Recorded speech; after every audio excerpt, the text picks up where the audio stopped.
5મા શ્લોક વાંચીએ. એકાંતે સુખમાસ્યતામ પરતરે ચેતઃ સમાધિયતામ. એકાંતે સુખમાસ્યતામ પરતરે ચેતઃ સમાધિયતામ. પૂર્ણાત્મા સુસમીક્ષ્યતામ જગદિદં તદ્બાધિતં દૃશ્યતામ. પૂર્ણાત્મા સુસમીક્ષ્યતામ જગદિદં તદ્બાધિતં દૃશ્યતામ. પ્રાક્ કર્મ પ્રવિલાપ્યતામ ચિતિબલાत् નાપ્યુત્તરૈશ્લિષ્યતામ. કર્મ પ્રવિલાપ્યતામ ચિતિબલાत् નાપ્યુત્તરૈશ્લિષ્યતામ. પ્રારબ્ધં ત્વિહ ભુજ્યતામથ પરબ્રહ્માત્મના સ્થીયતામ.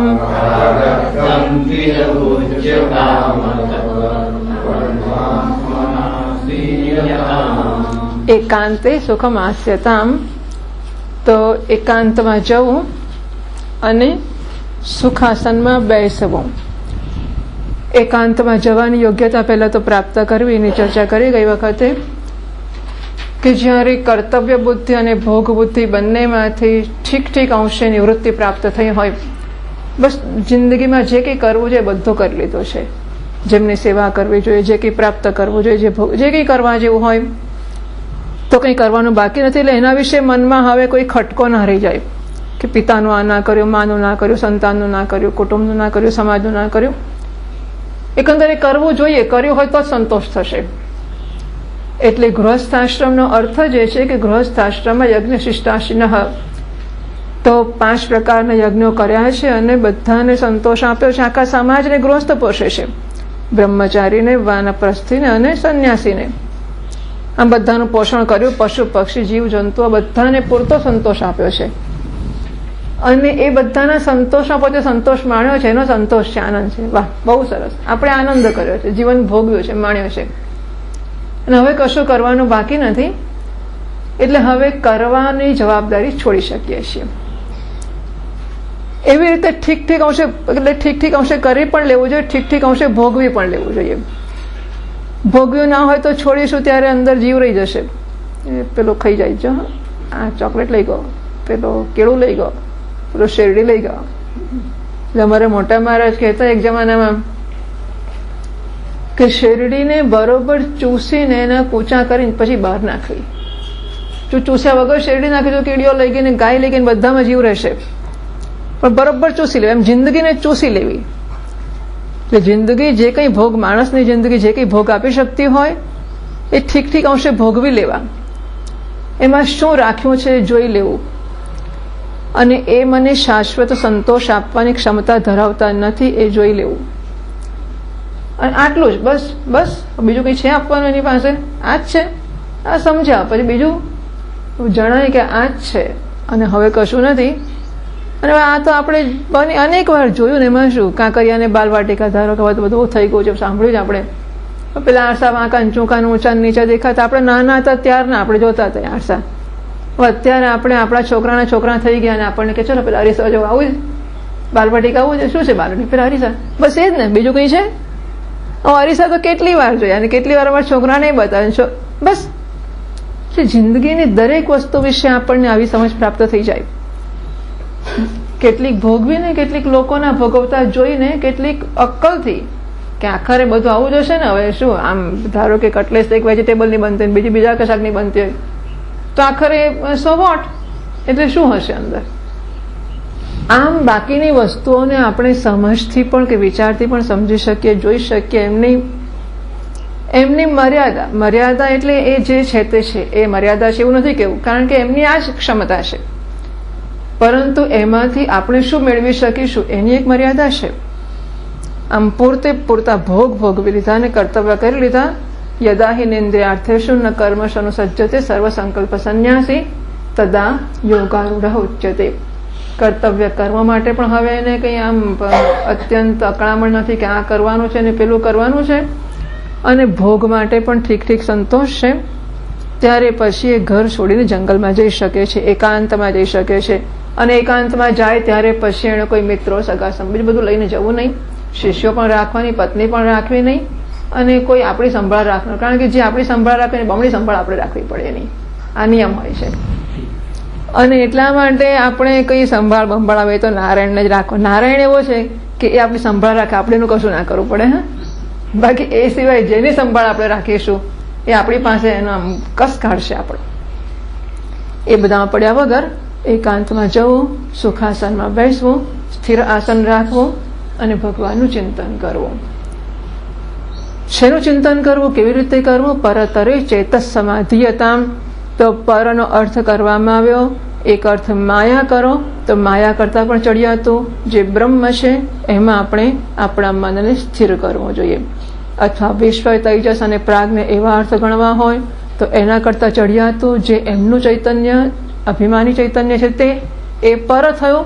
એના કરતા ચડિયાતું એટલે કે કોઈ અભિમાન વગરનું એવું જે ચૈતન્ય થયું એ સૌથી પરતર છે. એમાં ચિત્તને સમાહિત કરવું. અથવા ઉપનિષદોમાં કે ભગવદ્ ગીતામાં કહ્યું ઇન્દ્રિયભ્ય પરાહ્યર્થઃ અર્થેભ્યશ્ચ પરમ મનઃ. તો ઇન્દ્રિયો, મન, બુદ્ધિ, સમષ્ટિ બુદ્ધિ અને આ બધા કરતા સૌથી મહાન જે બ્રહ્મ છે એમાં ચિત્તને સમાહિત કરવું. પરતરે ચેતઃ સમાધિયતામ. ચડિયાતા કરતા, પર એટલે ચડિયાતું અને એના કરતા પણ ચડિયાતું એવું જે છે પરતર એટલે કે વધુ ચડિયાતું, એમાં ચિત્તને સમાહિત કરવું.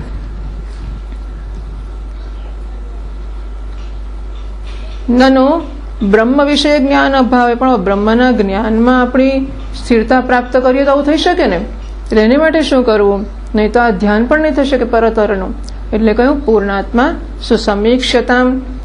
તો બહારની કોઈ પણ વસ્તુ સાથેનો મારો જે સંબંધ કે પ્રતિભાવ છે ને એ હું મારા વિશે શું સમજુ છું એના ઉપર ઘણા બધા અંશે અથવા પૂરા અંશે આશ્રિત છે. હું મને સુંદર અને પૂર્ણ સમજીશ તો દુનિયાની બધી વસ્તુમાંથી કશા પાસે હું કશી અપેક્ષા નહીં રાખું. તો બધાને પૂર્ણ કહેવા મને શું વાંધો છે? અત્યારે પેલો ચોરી કરતો હોય ને હું એને પૂર્ણ નથી કહી શકતા કારણ કે મને ભય છે કે મારું કંઈ લઈ જશે તો.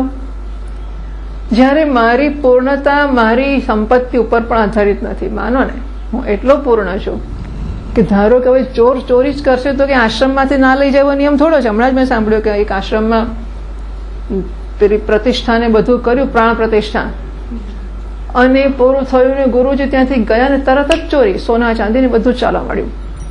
તો થાય આવું બધું. એટલે એમાં આપણે કશું ના કરી શકીએ. જે જવાનું છે જવાનું છે, આશ્રમ હોય, મંદિર હોય, ગમે તે હોય. તો કે એવો નિયમ નથી કે આશ્રમમાં ચોરી ના થાય, મંદિરમાં ચોરી ના થાય, બધે થઈ શકે ચોરીઓ. પણ એ થાય માટે મારે અપૂર્ણ બની જવાની જરૂર નથી. મારી પૂર્ણતા ઉપર આની કોઈ અસર નથી. એ સંજોગોમાં એટલે મહાપુરુષો તો ઘરમાં ચોર આવે તો ચોરનો પણ આદર, આવા મહાત્માઓ જ આપણે સાંભળ્યા છે, જોયા છે કે છાનો માનો ચોર ચોરી કરતો હોય ને મહાત્મા કાં તો જાગતા જ હોય કાં તો જાગી જાય ને જોઈ લે તો એને પોટલું બાંધવા લાગે, માથે મૂકી આપે અને એને મૂકી આવે કે જા જતો રહે, કોઈ તને જોતું નથી. ક્યારે થઈ શકે આ? મારી પૂર્ણતામાં હું નિષ્ઠ હોઉં તો ને. બાકી મારું જતું રહ્યું કાંથી હું ખાઈશું.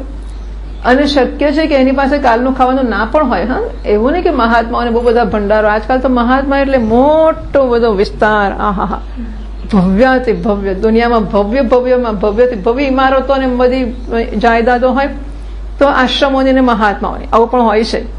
એ સંજોગોમાં મહાત્માને ચોરી થોડી થાય તો વાંધો છો એવું આપણે વિચારી શકીએ. પણ એવા પણ સાધુ હોય કે તુલસીદાસજી મહારાજ, એમને ત્યાં એકવાર સરસ મજાના ચોરી કરવા આવ્યા ત્યારે એ જુએ છે કે બે રાજકુમારો ઘોડા ઉપર ચડીને એમની ચોકી કરે છે. તો ચોર પાછા જતા રહ્યા. 2-4 વાર ચોરોએ પ્રયત્ન કર્યો આવવાનો અને જ્યારે આવે ત્યારે બે રાજકુમાર ચોકી કરતા હતા. પેલા ચોર પાછા ગયા અને પછી આવીને પૂછે છે સવારે કે બીજું તો ઠીક પણ તમારે ત્યાં ચોકી કોણ કરે છે? કે હું તો જાણતો જ નથી. અરે બે સુંદર રાજકુમારો છે અને ઘોડા ઉપર ધનુષ બાંધીને ચોકી કરે છે. ત્યારે તુલસીદાસજી મહારાજ વિચારે છે કે આ રામ અને લક્ષ્મણ મારી ચોકી કરતા હોય તો એમની ઝૂંપડીમાં તો હતું છે લખવાના 2-4 કાગળિયા અને આમ તેમ વસ્તુઓ હશે, બધું ઉચકીને ફેંક્યા કે આ સંપત્તિ માટે મારે ભગવાનને ચોકી કરવી પડે છે, મારે એ જોઈતી નથી. એટલે ચોરી કરવા આવે ત્યારે કે સંપત્તિઓ હોય એવો નિયમ નથી અને તો જ આપે કે બહુ બધું હોય ને થોડું જવા દે, એવું કશું નહીં. આખરે આયુષ્ય રક્ષણ કરે છે અને પ્રારબ્ધ સેવા કરે છે. આયુષ્ય રક્ષણ કરે છે અને પ્રારબ્ધ સેવા કરે છે. આ સુનામીના બધું જાપાનમાં થયું, અત્યંત ભયંકર દ્રાવક, હૃદય દ્રાવક દુઃખ બધું જ જન્માવે અને કેટલા અસંખ્ય લોકો મર્યા હશે. એમાં કોઈક રડ્યા ખડ્યા હશે જ ને કે જે બધી મરવાની શક્યતાની વચ્ચે જીવી ગયા હશે. હશે નાના મોટા કોઈક હશે જેવા, કોઈ અત્યંત ઘરડું હશે જીવી ગયો હશે, કોઈ નાનું જીવી ગયું હશે, કોઈ છોકરું જીવી ગયું હશે, કોઈ કુટુંબના 50 જતા રહીને એક રહી ગયું. બસ. તો આયુષ્ય રક્ષણ કરે છે અને જીવેલા અને આપણને એમ થાય કે બધા જતા રહે એકલાનું શું થશે, તો બધા હતા કરતા એકલાની વધારે સેવા થતી હોય એવું બનતું હોય છે ને. પ્રારબ્ધ સેવા કરે છે અને આયુષ્ય રક્ષણ. કોઈ પૈસો કોઈનું કશું કરતું નથી, કોઈ સંપત્તિ, કોઈ ભેગી કરેલી માલિકીની વસ્તુઓ, કોઈ સ્વજનો, આ બધું બધાએ જોયું છે પણ આપણે એની નોંધ નથી લીધી. આપણને એમ કે પેલો 7 છોકરા હતા ને સાથે વિદેશ હતા ને એકલો બિચારો દુઃખી થઈને ઘસડતો મર્યો. પણ આપણને મારું તો પણ છોકરા જ કરશે. હા, કેમ આવું થતું હશે? હવે આ જ માયા છે અને આપણને છેતર્યા જ કરે છે. પણ આપણે છેતરાવાનું પસંદ કરીએ છીએ. એ આપણે જ્યાં ના છેતરાવું ત્યાં નથી છેતરાતા. આપણે જ્યાં છેતરાવું હોય ત્યાં છેતરાઈએ છીએ. એટલે પસંદગી પૂર્વક આપણે છેતરાતા હોઈએ છીએ. એટલે કેટલીક વસ્તુઓના વિષયમાં આપણને આમ wishful thinking, it's not positive thinking, wishful thinking. એટલે આપણે અમુક પ્રકારનું બને તો સારું એવું ઈચ્છતા હોઈએ છીએ અને એવું વિચારીને એને વાસ્તવિકતા બનાવી મૂકીએ છીએ. પણ હવે આપણે જ ઊભી કરેલી વાસ્તવિકતા છે, એની કોઈ નક્કરતા તો હોતી જ નથી અને એટલા માટે આ બધી વસ્તુઓ ઉપર મહાન ભરોસા રાખવાની જરૂર નથી. દુનિયાની કોઈ વસ્તુ વડે જો હું પૂર્ણ હોઈશ તો એ વસ્તુ મને અપૂર્ણ બનાવવા માટે તત્પર છે જ. એટલે પૂર્ણતા મારું સ્વરૂપ છે અને હું છું માટે હું પૂર્ણ છું. જસ્ટ બીકોઝ આઈ એમ. હું કેમ પૂર્ણ છું? સાથી શેના આધારે? હું છું માટે હું પૂર્ણ છું. સત બરોબર ચિત્ત બરોબર આનંદ. આનંદ એટલે અનંત અને અનંત એટલે આનંદ. હું સત છું, હું ચિત્ત છું, હું અનંત આનંદ છું. એટલે છું બરોબર આનંદ. એમાં શું છે કે હું પિતા છું, એમાં પિતા માટીને હું ભાઈ છું થઈ શકે અને ભાઈ માટીને દીકરો છું થઈ શકે, બરાબર ને? તો એવી રીતે હું આનંદ છું એ માટીને હું દુઃખ એવું થઈ શકે કે ના થઈ શકે? સમજાય છે? હું અને છુંની વચ્ચે જે આવતું હોય છે ને એ ખસી શકે છે. હું વિદ્વાન છું, એમાંથી કાલે સવારે મારી વિદ્વત્તા ઓછી પણ થઈ જાય. હું ધનવાન છું, એમાંથી ગરીબ પણ થઈ જાઉં. હું ભાઈ છું, એમાંથી મિત્રમાંથી દુશ્મન આવું પણ થઈ શકું. એમ હું આનંદ છું, એ આનંદમાં કંઈ ફેરફાર કરીને બીજું બની શકું કે નહીં? કે ના, હું આનંદ છું, એમાં આનંદ એ મારું વિશેષણ નથી. સુખી હું માં કે પેલો ધનવાન હું માં, ધનવાન વિશેષણ છે મારું. પણ આનંદ હું છું, એમાં આનંદ વિશેષણ નથી મારું. આનંદ મારું સ્વરૂપ છે. એટલે હું અને છું એનો પર્યાય આનંદ છે. હું અને છું એનો પર્યાય આનંદ છે. હું બરોબર આનંદ બરોબર છું. હું છું, હું ભાસું છું, હું આનંદ છું. આ મારા વિશેનું શાશ્વત સત્ય છે. અહમસ્મી સદાભામી કદાચિત નાહમ અપ્રિય. હું છું, હું ભાસું છું, હું ક્યારેય મને અપ્રિય નથી. સિદ્ધ થઈ ગયું. બ્રહ્મેવાહમ તસિદ્ધમ સચ્ચિદાનંદ રૂપ. હું આટલા માટે હું છું એટલે સત સ્વરૂપ છું. અહમસ્મી સદાભામી, હું ભાસું છું, હું ચિત સ્વરૂપ છું. કદાચિત નાહમ અપ્રિય, હું ક્યારેય મને ના ગમતો હોય એવો નથી. એટલે કે મને હંમેશા ગમું છું. અને મને કોણ ગમે? આનંદ હોય જ ગમે. દુઃખી મને ગમે ના. આશ્વાસન આપો પછી કહેવાય તો રોજ રડ્યા કરે છે. કેટલી વાર આશ્વાસન આપીએ, થોડા થોડા આપીએ કે ના ચાલો જવા દો, ખરી વાત છે. દુઃખ પછી ક્યાં સુધી આપીએ? મને જે ગમે એ આનંદ જ હોય એ નિયમ છે. અને માટે હું મને ગમું છું, માટે હું આનંદ સ્વરૂપ છું, હું સત સ્વરૂપ છું, હું ચિત્ત સ્વરૂપ છું, હું આનંદ સ્વરૂપ છું. અને સચ્ચિદાનંદ તો બ્રહ્મનું સ્વરૂપ છે. તો એનો અર્થ એવો થયો કે હો તો હું બ્રહ્મ થઈ ગયો.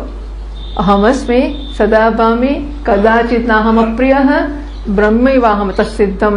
માટે હું બ્રહ્મ છું, આ સિદ્ધ થઈ ગયો. પૂર્ણાત્મા સુસમીક્ષતામ, હું પૂર્ણ છું એ પ્રકારનું ઈક્ષણ કરવું. હવે એવું છે કે કોઈએ કહ્યું માટે માની લેવું એવું ખરું, એવું વાંધો નથી, શાસ્ત્ર પ્રમાણ છે અને માટે માની લીધું એવું કહેવાનું કંઈ કારણ નથી. આ વસ્તુ મારી સામે છે ને એનો રંગ માનો કે કેસરી છે, તો આંખો કયો રંગ છે એનો, લાલ કે લીલો કે ભૂરો કે કઈ છે? હા, એટલે ગુલાબનું ફૂલ છે.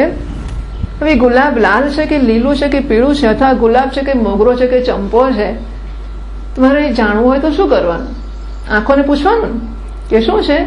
આંખોએ કહ્યું કે લાલ ગુલાબ છે. પછી આપણે માની લઈએ કે ચાલો હવે આંખો કહે છે માની લઈએ, શું કરીએ? એવું કરીએ આપણે. આ લાલ ગુલાબ છે, આપણે ઈચ્છા તો નથી કે માનીએ કે લાલ ગુલાબ છે, આપણને એમ કે મારી પાસે તો કેસરી જ ગુલાબ હોવું જોઈએ, બધું આજુબાજુ કેસરી જ હોવું જોઈએ અને માટે ગુલાબ પણ કેસરી જ હોવું જોઈએ. પણ શું કરું? આંખો કહે છે એટલે માની લઉં છું. આંખો કે ત્યારે માનીએ છીએ આપણે? ના, આંખ કહે છે એ જાણીએ છીએ. આંખ પ્રમાણ છે. આંખ આપણને વસ્તુના રૂપ અને રંગનું જ્ઞાન આપવા માટેનું પ્રમાણભૂત, આધારભૂત એકમાત્ર સાધન છે. આંખોએ જે કહ્યું એ માનવાનો પ્રશ્ન જ નથી આવતો. આંખોએ આના સત્ય સ્વરૂપનું ઉદ્ઘાટન કર્યું છે. એમ શાસ્ત્ર પ્રમાણ છે અને શાસ્ત્ર મને કહે છે કે હું પૂર્ણ છું. હવે મને કહ્યું કે આ લાલ ગુલાબ છે, મારે શું કરવાનું? ધારો કે ભૂલ થતી હોય, ઓળખાતું ના હોય, 2-4 ફૂલ મને બતાવે કે આ મોગરો છે, આ ચંપો છે, આ ગુલાબ છે, આ રાતરાણી છે, અને ભૂલ થતી હોય તો યાદ રાખો કે આ લાલ ગુલાબ છે, આ ચંપો છે, બધા લાલ લાલ ફૂલ, આ લાલ જાસૂદ છે, આ લાલ ચંપો છે, આ લાલ ગુલાબ છે. એમ 2-4 ફૂલ હોય તો હું ગોખું કે ભાઈ આ લાલ ગુલાબ છે, આ લાલ ગુલાબ છે, લાલ જાસૂદ, આ લાલ ગુલાબ છે, જાસૂદ નથી, ચંપો નથી, ગુલાબ છે, બરાબર ને? એમાં મારે બુદ્ધિ ચલાવવાનો કે કશાનો પ્રશ્ન જ નથી આવતો. મારે તર્ક કરવો, વિચાર કરવો, લાલ હોય કે ના હોય. આંખોએ કહ્યું લાલ ગુલાબ છે, શાસ્ત્રએ કહ્યું મારું સ્વરૂપ પૂર્ણતા છે અને માટે મારે એમાં કોઈ કેટલું સરસ, મારે અક્કલ ચલાવવાની જરૂર જ નહીં. પણ અક્કલ ભગવાને આપી છે, એનું શું કરવાનું? તો ઉપયોગ કરવાનો. આગળ કઈ ગયા હતા? દુસ્તર્કાત સુવિરમ્યતા શ્રુતિમત તર્કોનું સંધ્યતામ. તો હું પૂર્ણ કેવી રીતે નથી એ પ્રકારની દલીલો ના કરવી. બરાબર? ધારો કે હવે આ લાલ ગુલાબ છે, પણ હમણાં મને બહાર આપ્યો ત્યારે તો એ લાલ ચંપો હતો, એ કેવી રીતે લાલ ગુલાબ થઈ ગયો? પછી વિચાર કરીએ કે ના, એમને ઘર ગુલાબના બહુ છોડ છે અને આજે એક ગુલાબ થયું હતું પણ તોડવાનું રહી ગયું હતું. સવાર તોડીને ફૂલ ચડાવી જ દે ભગવાને, બચ્યું જ ના હોય, પણ આજે રહી ગયું હતું તોડવાનું અને માટે આ ગુલાબ હોઈ શકે. એટલે લાલ ગુલાબ છે એવો સ્વીકાર કર્યા પછી એને સિદ્ધ કરવાની દિશામાં દલીલો કરી શકાય, એનાથી વિરુદ્ધને અસિદ્ધ કરવાની દિશામાં દલીલો કરી શકાય. એટલે ભગવાનની આપેલી બુદ્ધિને પ્રમાણ જે જ્ઞાન આપે છે એ જ્ઞાનને દૃઢ કરવા માટે આપણે ઉપયોગમાં લઈ શકીએ અને લેવી જ જોઈએ. એટલે આપણે આપણી બુદ્ધિથી એ વસ્તુને દૃઢ કરવી જોઈએ. નહીં કરીએ તો આપણને આપણી બુદ્ધિ પણ અનેક દલીલોથી હલાવી મૂકશે અને બાકી દુનિયા તો છે જ તૈયાર હલાવવા માટે. એટલે જાત જાતની દલીલો કરશે. અક્કલ છે કે નહીં? હવે આવા પ્રસંગ હોય આપણા ઘરમાં ત્યારે તો ફરવા જવાનું, સાધુઓને બોલાવીને શું કામ છે? આજે શું કરવાનું? સારો દિવસ છે, પાર્ટી રાખવાની હોય, પિક્ચરો જોવાના હોય, હોટલોમાં જવાનું હોય, તો સાધુઓને બોલાવાતા હશે. આપણને આમ મનમાં થતું તો હોય કે શું કરીએ, સાધુ મહાત્માને બોલાવીએ કે ના બોલાવીએ? આપણો જન્મદિવસ છે, સારો દિવસ છે, તો શું કરવું આજે? એમ થાય કે ના, જવા દો ને. હવે કંઈ હવે આપણે જ આમ તેમ હોઈએ અને પાછળ કોઈ આપણને કહેવા લાગે કે અરે હોતું શું, આજે શું રાખ્યું છે, પાર્ટી રાખી છે કે નહીં? પછી લોકોને ખબર ને ગયા વર્ષે બોલાયા હતા, એટલે આ વર્ષે રાખી છે કે નહીં પાર્ટી? એટલે આપણે કે આ વખત અમે વિચાર નથી રાખ્યો, અમે આ વખતે મહાત્માને બોલાવવાનું નક્કી કર્યું છે. મહાત્મા એ વળી શી વસ્તુ છે? એટલે આપણને વાત તો સાચી છે, મહાત્માને ના, આ તો હોટલમાં જ જવાય ને આવા દિવસે કે ઘેર કરા, એ હા વાત તો તરત આપણે હાલી જઈએ. એટલે આપણી બુદ્ધિ આવી બીજી દલીલોથી હાલી ના જાય એટલા માટે આપણે શાસ્ત્રના કહેલા જ્ઞાનને બુદ્ધિની મદદથી દૃઢ કરી લઈએ કે બીજી બુદ્ધિને હલાવી ના મૂકે. એ ઉપયોગ કરીએ, પણ નવું જ્ઞાન ઊભું કરવા માટે બુદ્ધિનો ઉપયોગ નથી. It's supporting logic, not proving logic. શાસ્ત્રોના કહેલા જ્ઞાનને સપોર્ટ કરવા માટે, સમર્થન આપવા માટે, આપણે સમજી શકીએ એને માટે ભલે તર્કનો ઉપયોગ કરીએ, એનાથી નવું કશું સિદ્ધ થવાનું નથી. પૂર્ણાત્મા સુસમીક્ષતામ, પૂર્ણ વ્યાપક સચૌ આત્મા, તો પૂર્ણ આત્મા હું છું એ પ્રકારનું સમીક્ષણ કરવું જોઈએ. સમીક્ષણ એટલે યથાવત જ્ઞાનમ, જેવું છે એવું જ્ઞાન એનું પ્રાપ્ત કરવું અને એ જ્ઞાનને આત્મસાત કરવું, એને મારું બનાવવું. દર વખતે કોઈના કહ્યું છે એટલે આપણે નાના બાળકને શીખવ્યું ને કે લાલ ગુલાબ છે, કે કાલે કોઈ પૂછે શું છે, એટલે પાછું માની સામું જોવે શું છે, એટલે માં કે લાલ ગુલાબ, એટલે પાછો કે લાલ ગુલાબ, એટલે બીજી વાર ફરી પૂછે શું છે, એટલે પાછો માની સામે જોવે શું છે, લાલ ગુલાબ. એવું ને દર વખતે હું કોણ છું, એટલે ગુરુજીને પૂછું કે કોણ છું હું. એટલે એવી શાસ્ત્રોને પૂછવાની, ગુરુજીને પૂછવાની જરૂર ના પડે. મારું અંગત કન્વિક્શન હોય, મારી પોતાની નિષ્ઠા હોય, મારું પોતાનું જ્ઞાન હોય. હવે અત્યારે હું સ્ત્રી છું કે પુરુષ છું એ કોઈને પૂછવું પડે ખરું કે નહીં? હું નાનો છું કે મોટો છું, હું ભણ્યો છું કે નથી ભણ્યો,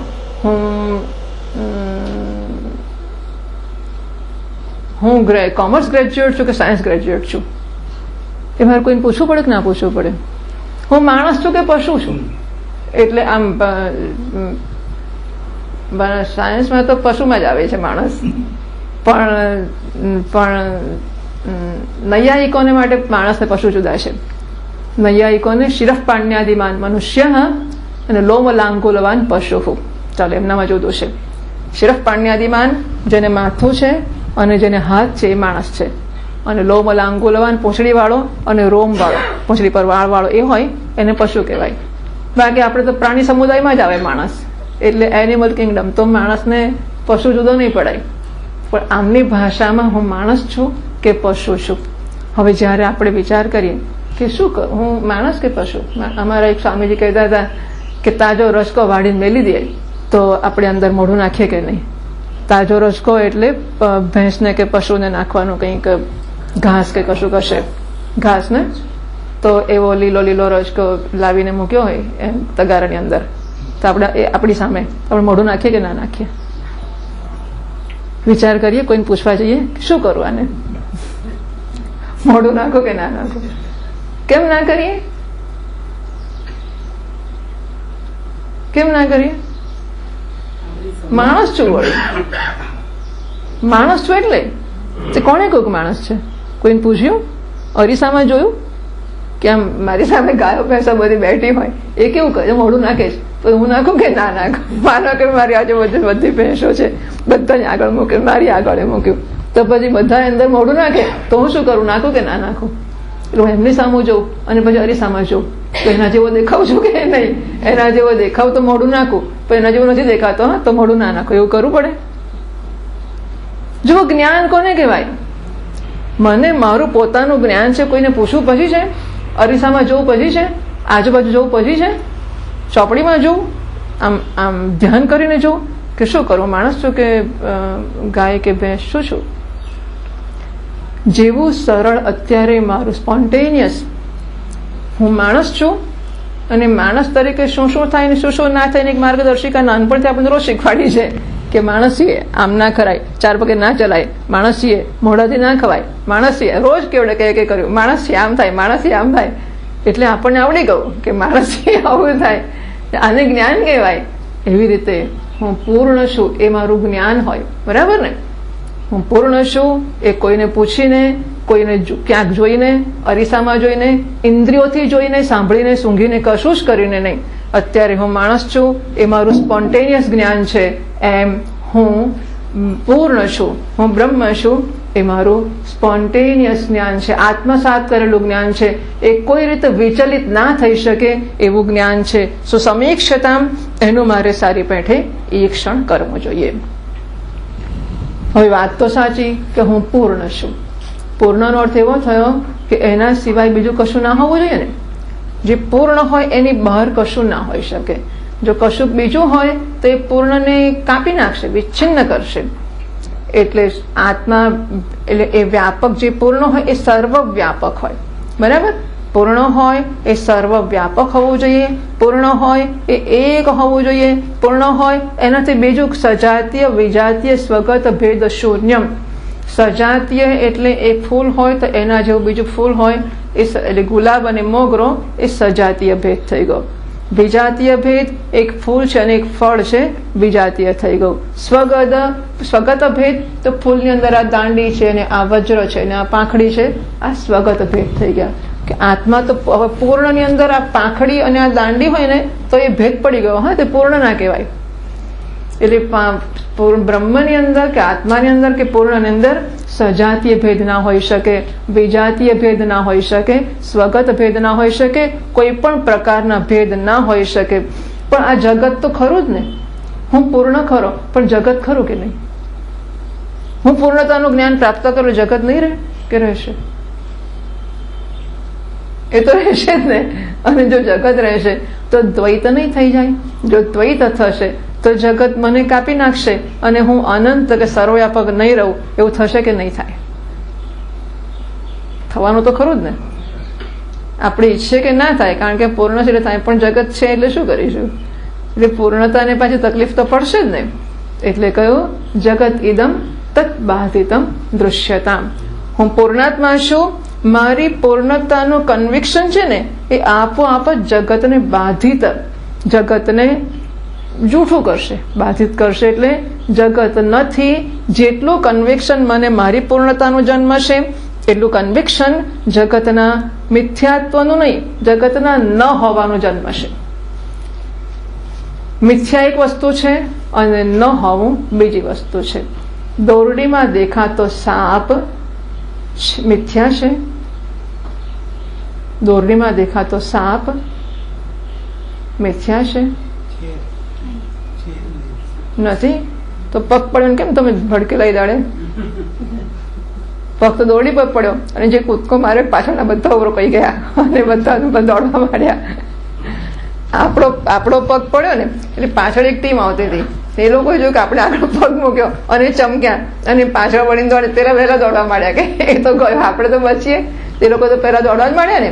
તો દોરડી પર સાપ પગ પડ્યો કેમ તમે ચમક્યા હતા? દાડે સાપ હતો એટલે કે નહોતો એટલે? ખરું ને? લોકો મરી ગયેલા પણ અમે સાંભળ્યા છે. કે દોરડી પર પગ પડ્યો ને બિચારો માણસ મરી ગયો, બીકનો માર્યો કે સાપ કરડ્યો, સાપ કરડ્યો. તો સાપ ના હોત તો મરી કેવી રીતે જાય? દોરડી કરડીને કોઈ મર્યું ના મરે. દોરડીમાં સાપ છે કે નથી? એટલે દોરડીથી અને દોરડી અને સાપનો દ્વૈત થયું કે ના થયું? ખરું ને? ખરું ને? દોરડી ને સાપનો દ્વૈત તો ખરું જ ને. ભ્રમ તો ભ્રમ, ભ્રમ તો ભ્રમ, દ્વૈત તો ખરું જ ને. ખરું ને? અનુભવ વસ્તુ ના હોય તો અનુભવ થાય ખરો? મારા માથાના શિંગડાનો અનુભવ થાય છે કોઈ દાડો? નથી થતો ને. સાપનો થાય છે એટલે સાપ છે કે નહીં?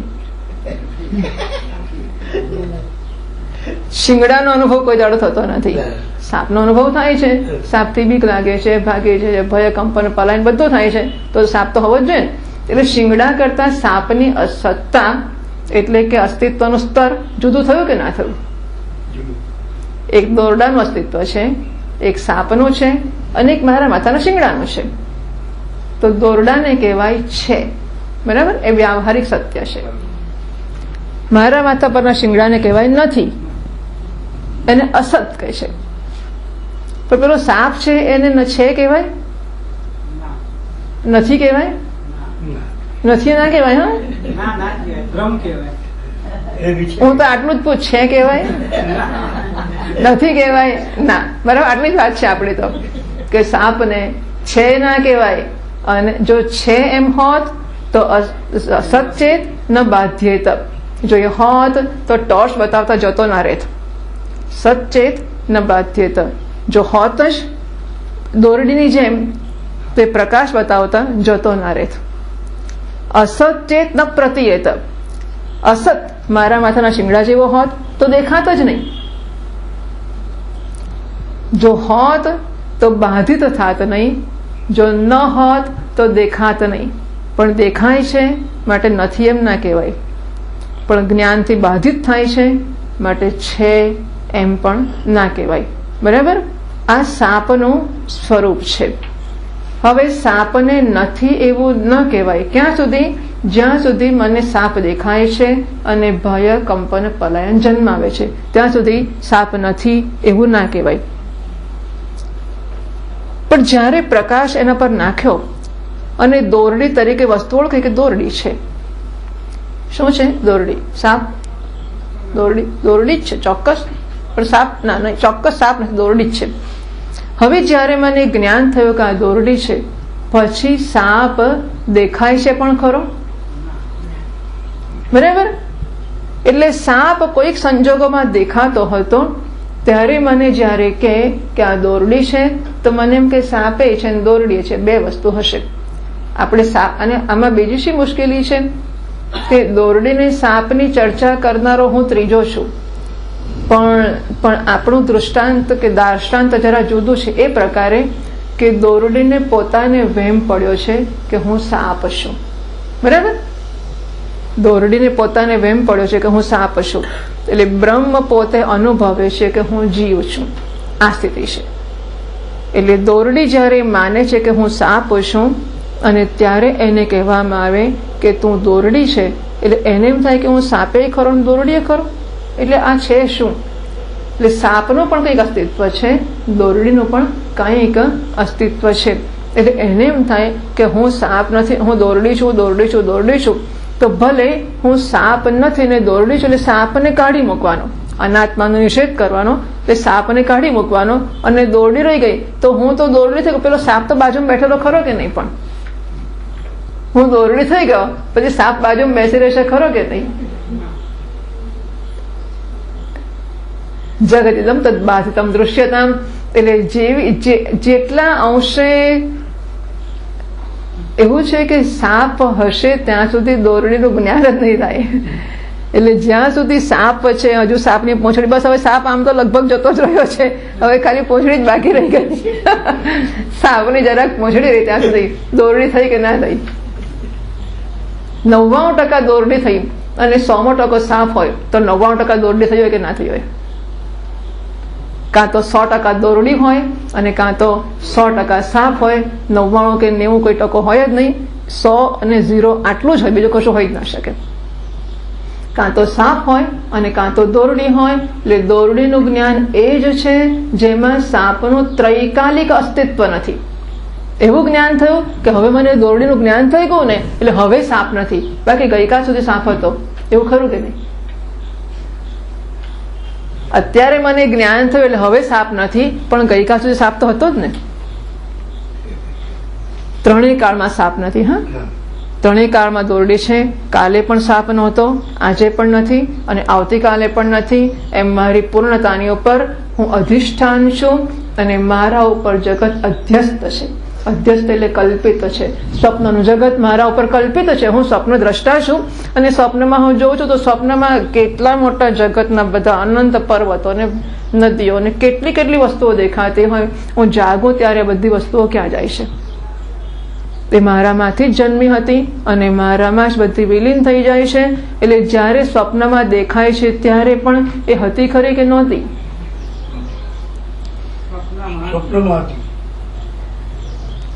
મિથ્યા ક્યારે હતી? સ્વપ્નમાં મિથ્યા હતી કે સ્વપ્નમાં નહોતી?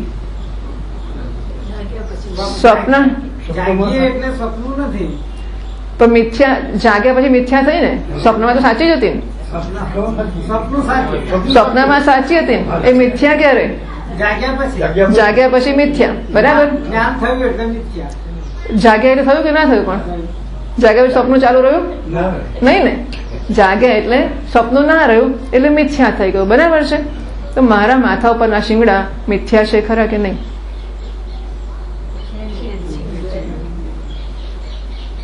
મારા માથા ઉપરના શિંગડા મિથ્યા છે ખરા કે નહીં? એટલે મિથ્યા કહેવાય કે નહીં? એનો જવાબ આપો ને. તો પછી જાગ્યા પછી સ્વપ્નનું જગત દેખાય છે ખરું કે નહીં? તો મિથ્યા કહેવાય? દેખાય તો મિથ્યા કહેવાય કે ના દેખાય તો મિથ્યા કહેવાય? જે દેખાય જ ના એને મિથ્યા કેવી રીતે કહેવાય? દેખાતું હોય તો જ મિથ્યા હોય ને. જે દેખાતું જ ના હોય એ મિથ્યા કેવી રીતે હોય? સમજાય છે? એટલે સ્વપ્ન મિથ્યા સ્વપ્નમાં છે કે જાગ્યા પછી છે?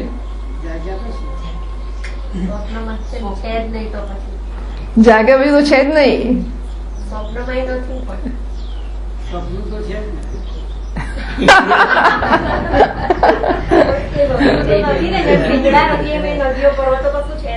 પણ સ્વપ્નમાં હતા ને, સ્વપ્નમાંથી જાગ્યા પછી નથી. સ્વપ્નમાં તો દેખાતા હતા. હું નદીમાં નાયો ને ઠંડકથી ફ્રેશ થઈ ગયો, મજા પડી ગઈ. ગંગામાં સ્નાન કર્યું, કેટલા વર્ષથી ગંગા સ્નાન કરતો હતો અને ગંગામાં સ્નાન કર્યું અને આનંદ થઈ ગયો. થયો ને સ્વપ્નમાં. સ્વકાલે સત્યવદ ભાતિ પ્રબોધે સતી અસત ભવેત.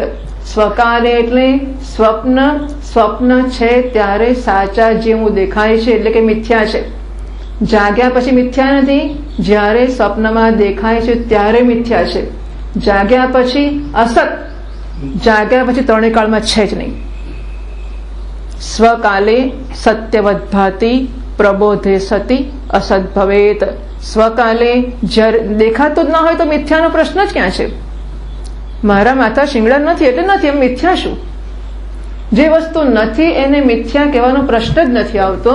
જે દેખાતું હોય અને ઘડીકમાં દેખાય ને ઘડીકમાં ના દેખાય એવું હોય તો મિથ્યા કહીએ આપણે, બરાબર ને?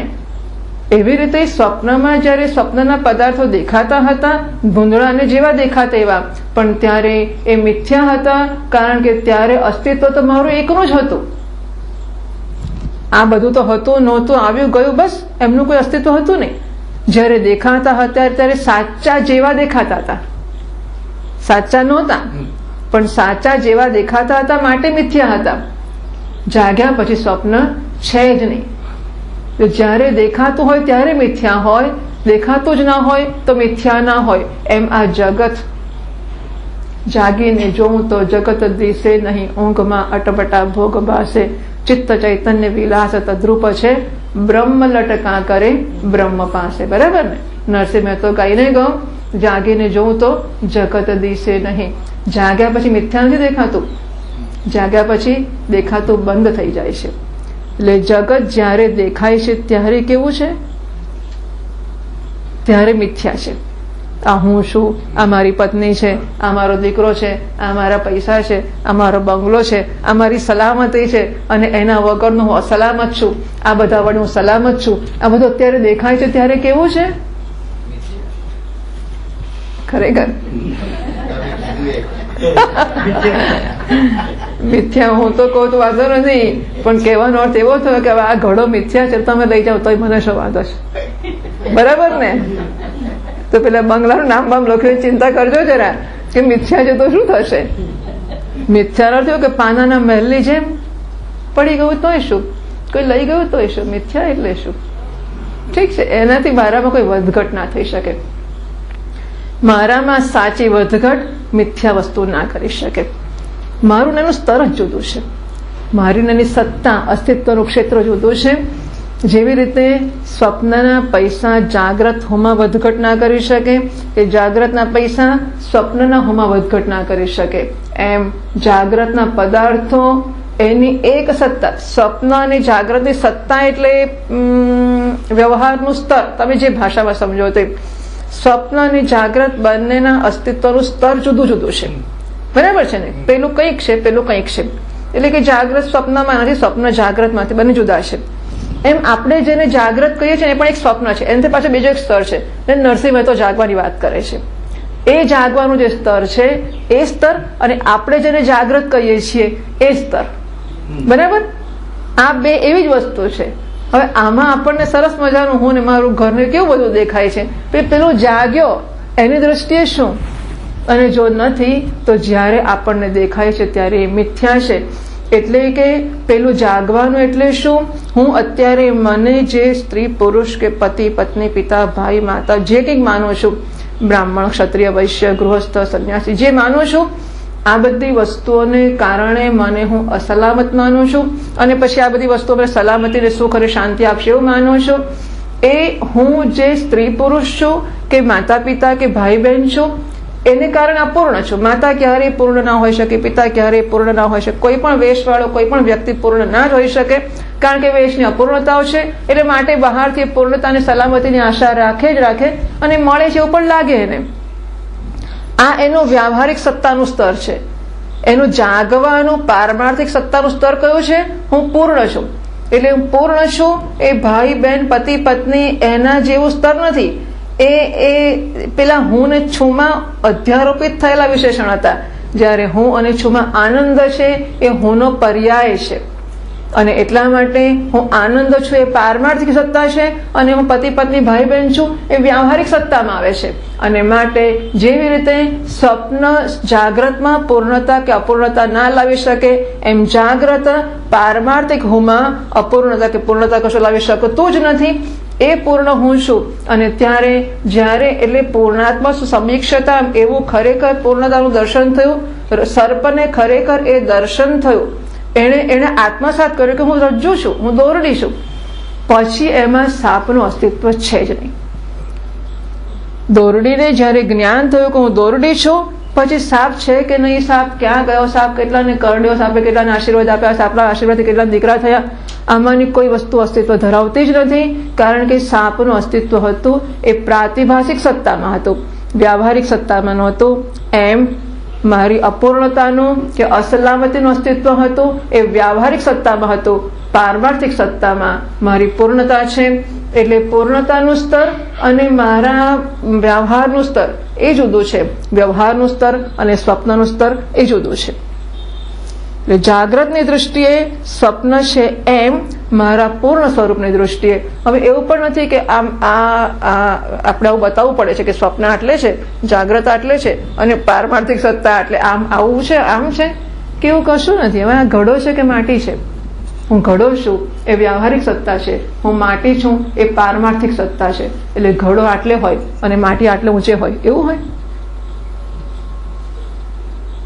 એટલે સ્તરોના ફેરફારો એ પણ કોઈક આમ લેયર્સ એવું કશું નથી. ખાલી સમજના સ્તર ઉપર, ખાલી સમજ. હું મને ઘડો સમજું તો બધા ઘડાઓમાંનો એક છું, લડનારો, યુદ્ધ કરનારો, નાનો મોટો બનનારો, સ્પર્ધા કરનારો, સલામતી અસલામતીની ચિંતા કરનારો, એવો ઘડો છું. અને આનથી નાનું આટલું હોય ને, જેને જ્ઞાન છે કે માટી છું, બધા મોટા ઘડાઓને કોઠીઓ બધા મારામારી કરે, પેલું આટલું નાનું હોય ને એ શાંતિથી બેઠું છે. કેમ? હું તો માટી છું. બને પેલા લડતા એમને જે કરવું હોય એ કરે. એ બધા ઘડાઓ છે ને કોઠીઓ છે ને માટલાઓ છે, એમને જે કરવું હોય એ કરે. હું માટી છું. એને માટે અમે ઊંચે જવું પડે, નીચે જવું પડે, કશું ના કરવું પડે. પણ એવું છે કે બહુ મારામારી ચાલતી હોય ને એની વચ્ચે આપણે નાનકડા ઘડા હોઈએ અને અડફેટે ચડ્યા જ કરતા હોઈએ. એટલે એમાં આપણને હું માટી છું એ જ્ઞાન પ્રાપ્ત કરવું ને આત્મસાત કરવું જરા અઘરું લાગે. એટલે એકાંતમાં જવું પડે, ત્યાં બધા મારામારી ના કરતા આપણને આમ ધક્કે ના ચડાવતા હોય, કરવું પડે એવું.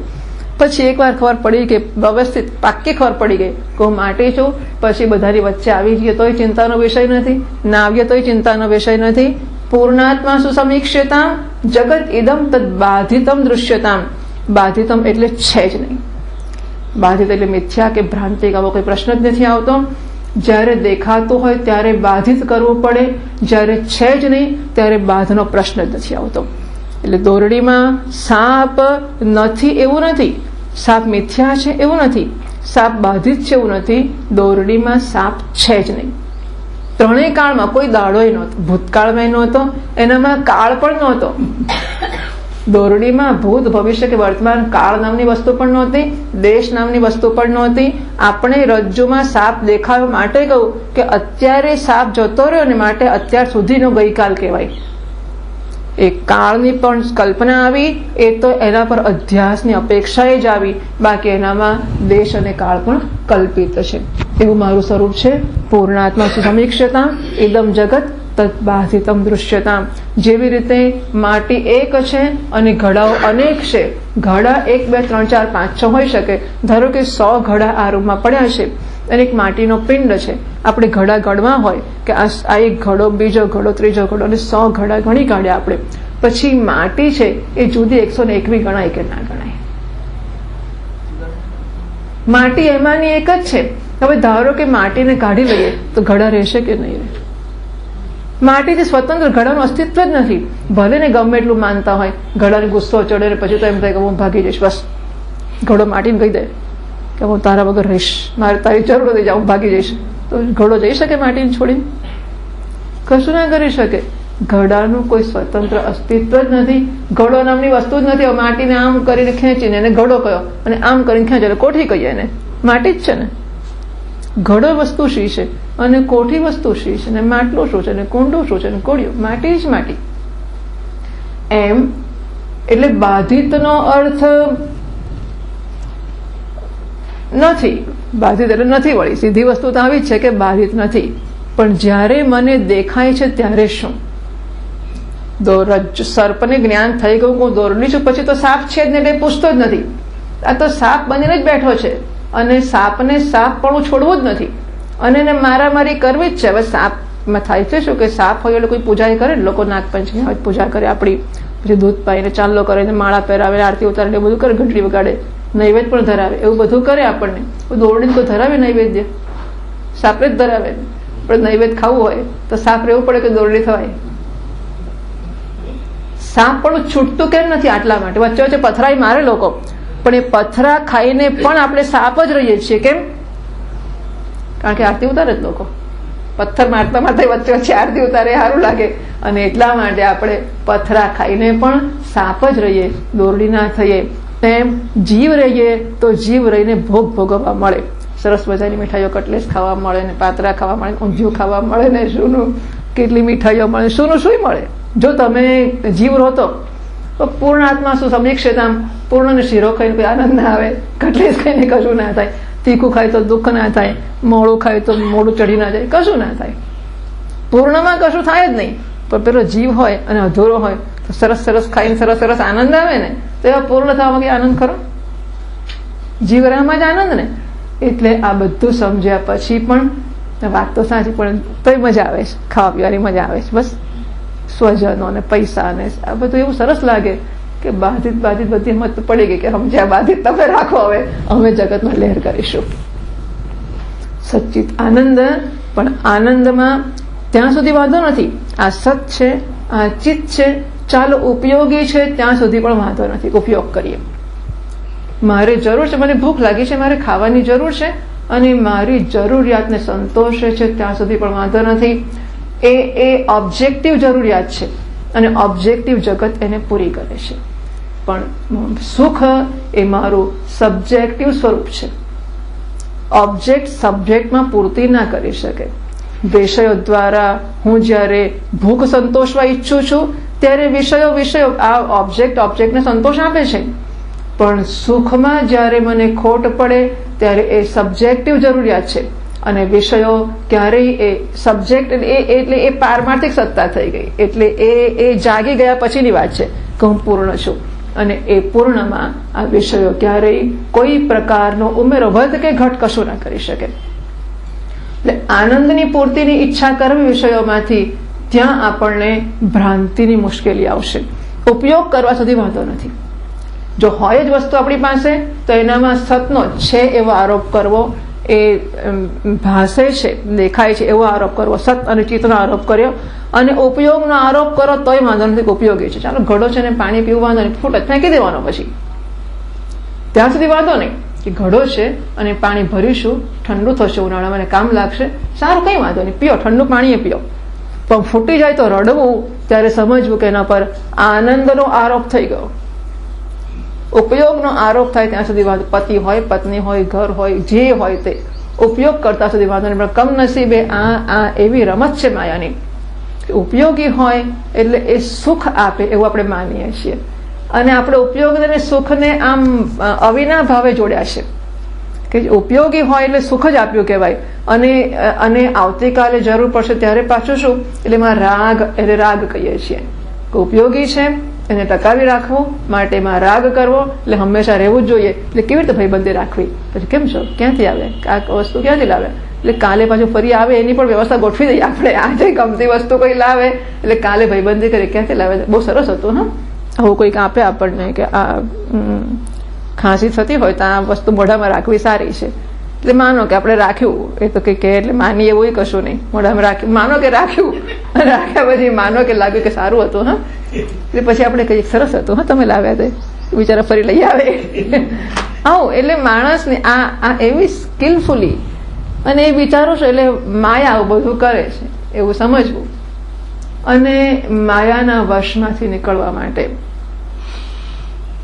પણ નીકળીએ તો જ આ પૂર્ણાત્મા, આપણે એવું માનીએ કે પૂર્ણાત્માનું જ્ઞાન થઈ જશે પછી માયા જતી રહેશે.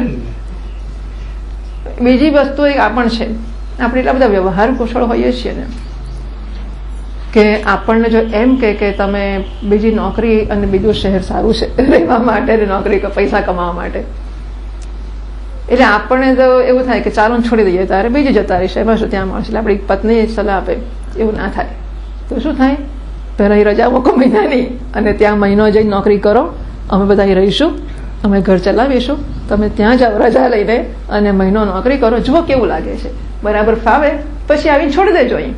એવું કરીએ ને આપણે. એટલે વ્યવહારમાં આપણે શું કરીએ કે નવી વસ્તુને અંકે કરી લે, અને અંકે કર્યું કહેવાય, નવી વસ્તુને અંકે કરી લઈએ અને પછી ધીમે રહીને પેલી જૂની હોય ને છોડીએ. એમ આપણને એમ કે પરમાર્થમાં પૂર્ણ આત્માનું જ્ઞાન થઈ જાય ને એકવાર પછી જગત છોડી દઈશું, બરાબર ને. આપણને એવું જ છે કે આપણને પૂર્ણ આત્માનું જ્ઞાન થઈ જાય પછી જગતને દોરડી મળે તો સાપ છોડું ને, પણ સાપ કહે છે કે દોરડી પકડાવો મને હાથમાં, એટલે હું સાપને છોડું. બોલો સાપ છૂટશે કે દોરડી મળશે, શું થશે? એટલે વ્યવહારની કુશળતા કે એનું જ્ઞાન કામ નથી લાગતું એટલું જ નહીં, એ બહુ નડે છે. બિચારા ભલા ભોળા માણસો એવા હોય કે ભાઈ છોડો, ચાલ પેલું મળશે, આ નવી નોકરી સરસ છે, આ સારું, ચાલ ત્યારે આવું તો આ છોડી દઉં, તો એ પહોંચે. પેલા બહુ ગણતરીબાજ માણસ હોય, હોશિયાર હોય અને એ બહુ વ્યવહાર કુશળ હોય, એટલે એ તો 2, 5, 25 નોકરીમાં એક નહીં, એ તો 2, 5 નોકરી. છોકરી જોવા આવું કરે લોકો, છોકરા છોકરી જોવાનો એટલે આને જોઈએ કે તમને જવાબ આપીશું, તો એને જોયું જવાબ આપીશું, 25 છોકરીઓ જોઈ કાઢે અને બધાને કે જવાબ આપીશું, જવાબ આપીશું, જવાબ આપીશું, અને ક્યાંક 26 લગ્ન કરી નાખે 25 ખબર ના પડે. એટલે આપણને એમ કે બહુ બધી નોકરીઓ જોઈ લઈએ ને સરસ એમાંથી સારામાં સારી શોધીએ અને પછી પેલાનું નક્કી કરીએ, તો પેલો કે રાહ જોતો હોય બીજું એને શોધી જ કાઢ્યું હોય ને. એવી જ રીતે આપણે ઈચ્છીએ અહીંયા કે બ્રહ્મનું જ્ઞાન થઈ જાય ને આમ સોસનું તે સર્વાન કામાન બ્રહ્મણા સહ, એટલે આપણને બ્રહ્માનંદ આમ આનંદ આનંદ આનંદ થઈ જાય પછી આ જગતને છોડી દેશે, એમાં શી મોટી વાત છે. પણ માત્ર એટલું જ છે કે જાગીએ અને પછી સ્વપ્ન છોડીએ એવું નથી થતું. સ્વપ્ન છૂટવું અને જાગવું એ બંને સાથે થાય છે. જાગ્યા પછી સ્વપ્ન છોડવું કે ના છોડવું એ સ્વતંત્રતા મને રહેતી નથી. સાપને છોડવું પછી દોરડીનું જ્ઞાન થાય કે સાપને દોરડીનું જ્ઞાન થાય પછી સાપને છોડવું, જ્યાં સુધી સાપપણું છૂટે નહીં ત્યાં સુધી દોરડીપણાનું જ્ઞાન થતું નથી. કારણ કે હું જ સાપ છું અને હું જ દોરડી છું. જો આ વસ્તુ સાપને દોરડી હોત તો કંઈક થઈ શક્યું હોત, રજ્જુ સર્પમાં કંઈક થઈ શકે, પણ હું જ જયારે સાપ છું અને હું જ જયારે દોરડી છું ત્યારે પહેલા મારે એટલે જ્ઞાન પ્રાપ્ત કરતા પહેલાની આ પોલિસી છે કે જગત અને બ્રહ્મ બે રહેશે કે નહીં રહે. તો કહેવામાં આવે છે કે જગતને બાધિત સમજવું એટલે પહેલા એને મિથ્યા જાણે કે મિથ્યા, સ્વકાલે સત્યવત જાણે કે સાચું એટલે મિથ્યા સમજવું. વાસ્તવમાં એ જગત છે જ નહીં, અધ્યારોપિત છે, કલ્પિત છે, એટલે કે જગત છે જ નહીં. આપણને એમ કે કલ્પિત તો કલ્પિત, પણ છે તો ખરું ને. દોરડીમાં સાપ ભ્રાંતિ છે પણ છે ને, પણ ભ્રાંતિ હું એ જ કહું છું કે ભ્રાંતિ છે પણ છે ને, ભ્રાંતિને છે લગાડવું પડે છે. એટલે આપણે સમજીએ છીએ કે છે સાચું ને ભ્રાંતિ ખોટી. આપણે શું સમજીએ છીએ કે ભ્રાંત સર્પ છે, ભ્રાંતિજન્ય સર્પ છે, પણ છે ને. એટલે આપણે કહીએ છીએ કે ભ્રાંતિ તો ભ્રાંતિ પણ છે. શાસ્ત્રો કહે છે કે છે નહીં, ભ્રાંતિ એટલે ભ્રાંતિને છે કહેવું એટલે ભ્રાંતિમાંથી જે જન્મ્યું એ નથી કહેવાય, એને છે ના કહેવાય. એટલે વાસ્તવમાં આ વસ્તુ નથી. જગત ઇદમ તદ બાધિતમ દૃશ્યતામ, એ તો જ્યાં સુધી પૂર્ણાત્માનું દર્શન થયું નથી ત્યારે કહે છે કે પછી પહેલેથી પ્લાન કરે પછી શું થશે, પછી શું થશે, પછી શું થશે, પછી જગતનું શું થશે કે જગત બાધિત થશે. પૂર્ણાત્માનું દર્શન થયા પછી જગત ઊભું હોય ને કહેવાનું કહો બાધિત કરે ને, એવું નથી હોતું. જાગ્યો તો સ્વપ્ન જતું જ રહ્યું. એટલે જાગતા પહેલાની ચિંતા છે કે હું જાગી જઈશ, પછી સ્વપ્નમાં બીજા બધા લોકો મારે ત્યાં નિમંત્રણ આપ્યું હતું ને આવ્યા હતા, એમનું શું થશે? તો કે જતા રહે છે એમને કે પછી કાલથી એમને ખવડાવવું પડશે કે નહીં, હું મને જ્ઞાન થઈ જશે કે નહીં ખવડાવવું પડે, બધા બાધિત થઈ જશે. એટલે આ જગત ઇદમ તદ બાધિતમ દૃશ્યતામ, જગત બાધિત છે એ તો જ્ઞાન થતા પહેલાની વસ્તુ છે. જેવું પૂર્ણાત્માનું દર્શન થયું ત્યારે જગતનું અસ્તિત્વ રહેતું જ નથી, બરાબર. પણ છતાં રહેવાનું છે. કયા સ્તરમાં? એમનું એ પ્રતીતિ રહેશે, દૃષ્ટિ નહીં રહે. જેમ આ ઘડો છે, હવે જ્ઞાન થયું કે ઘડો માટી જ છે, પહેલા મને એમ કે મને નાનો ઘડો ને તમને મોટો ઘડો ને પેલાનો એમથી મોટો ને એવું, પછી ખબર પડે કે કઈ ને માટી છે એમાં શી મોટી વસ્તુ છે, આ કે સોનાનો ઘડો થોડો છે કે મારામારી કરવાની. ઓ આઈ સી, અચ્છા માટીનો જ છે. તો જેવું મને જ્ઞાન થઈ ગયું એટલે એનું મૂલ્ય મારા મનમાં જે વધારાનું હતું એ જોતો રહ્યો. પણ તેથી ઘડો દેખાશે ખરો કે નહીં? દેખાશે ને, ઘડો જ દેખાશે, નાનો જ દેખાશે અને તમારો મોટો જ દેખાશે. એટલે દેખાવાનું એનું જ રહેશે, પણ એના દ્વારા મારામાં જે વધઘટ થવાનું હું માનતો હતો અને સબ્જેક્ટિવ મૂલ્ય જે આપતો હતો એ બંધ થઈ જશે. એટલે જ્ઞાન પછી જગતનું અસ્તિત્વ આવું ને આવું જ રહેશે. પણ જેમ આપણે ગઈ વખતે કહ્યું કે નાના છોકરા પેલી ઢીંગલીથી રમતા હોય અને ઢીંગલી તૂટી જાય એની અને એને આશ્વાસન આપતા હોઈએ, લખોટીથી રમતા હોય અને લખોટી આટલી બધી જીતી જાય અને બાળકોને આનંદ થઈ જાય. હવે એ આનંદ બાળકને થાય એ વખતે એના બાપને 100 લખોટી જોવાનો આનંદ, અને એના દાદા હોય અને એ 100 લખોટી જોવે કે 100 લખોટી જીતી આવ્યા, ત્યારે ભલે એને પણ લખોટી દેખાય જ, દાદાને પણ લખોટી દેખાય, બાપને પણ દેખાય.